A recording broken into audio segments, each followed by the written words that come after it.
and racist. The charge that Fox News' own Bill O'Reilly disputed with NAACP D.C. Bureau Director Hillary Shelton. You're going to tell me that in a 6-month period, you found one T-shirt from a guy you don't know that said something offensive, and that is enough to have your organization put its prestige and weight behind a campaign to dig up racist stuff? One T-shirt? Bill, I appreciate you raising it like this, but don't forget, it's part of a full body of evidence. Now one UCLA graduate student has done research on this charge, looking for signs of racism at Tea Party events. What she found out may surprise you. Joining me now is the author of that study, Emily Ekins. Emily, great to see you. Thanks. You're getting a lot of press on this. The Washington Post had a big write-up, etc.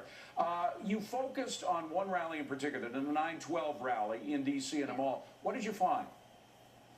Well, I found that about 56% of the signs were related to the role of government in our lives.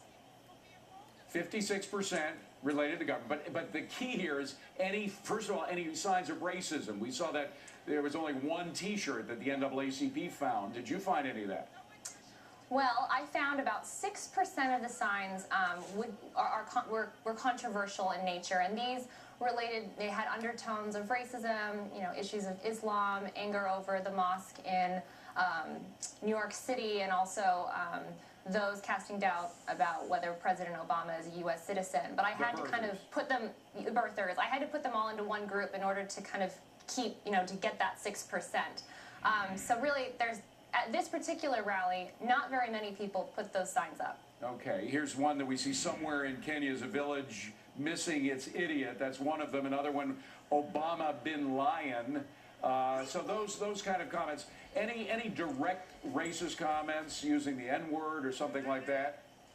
I did not find any of those signs when I did my survey of the whole group. Okay, so 6%. Now, there were the personal attacks. Was there any organization that had come to? We know that a couple of weeks ago there was a rally of pro-Obama supporters on the mall, and we know that the Communist Party, for example, was a welcome member of that group of people. Was there any Communist Party organization like the Communist Party from the right, say the Nazi Party, the KKK, anybody like that there? Not to my knowledge. I really couldn't say. I didn't see signs that were overt, but I tried to be as generous as possible in kind of describing the most controversial signs. If anyone could have potentially said this was controversial, I categorized it like that. So, we'd be very, very generous in how we're defining that controversial category. Now, that was the one rally. This was the 9/12 rally. Are you going to go around and continue to do this? You have kind of a template now for how to judge whether or not these rallies have racists in them. Are you going to do this at other rallies? Absolutely, and I would really encourage other people to do the same. I'm a bit surprised that no one else has done it. It seems like what most people do is they go talk to a couple people, look at a couple of signs, and kind of make a generalization about what everyone at the Tea Party event is saying. And I wanted to take a more holistic approach and say, instead of just what one or two people say, what is everyone with a sign saying? And so that's what I did. Now, you have, as I mentioned, the Washington Post gave you a good write-up. Other people seem to respect your work. You have worked for the Cato Institute, which is a libertarian organization in Washington, D.C. Has that factored into whether or not you've got a discriminating eye with regard to these signs? I don't think so. I was actually just an intern at the Cato Institute. This is for my dissertation research at UCLA. I'm a PhD student there. All right, so you don't think that factored into it all, and to your credit, neither did the Washington Post or others. So you're a pretty neutral source with all this. Well, you're doing a great service. I mean, it is a charge that's been thrown out so easily by so many people. By the way, there was one incident that happened several months ago when the health care debate was at its zenith.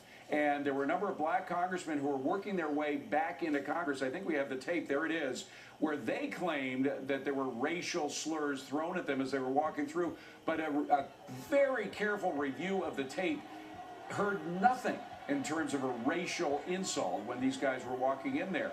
Is that another example of where the charge of racism has been thrown around too easily? I can't report on that. I have not done a comprehensive study of that. I simply don't know.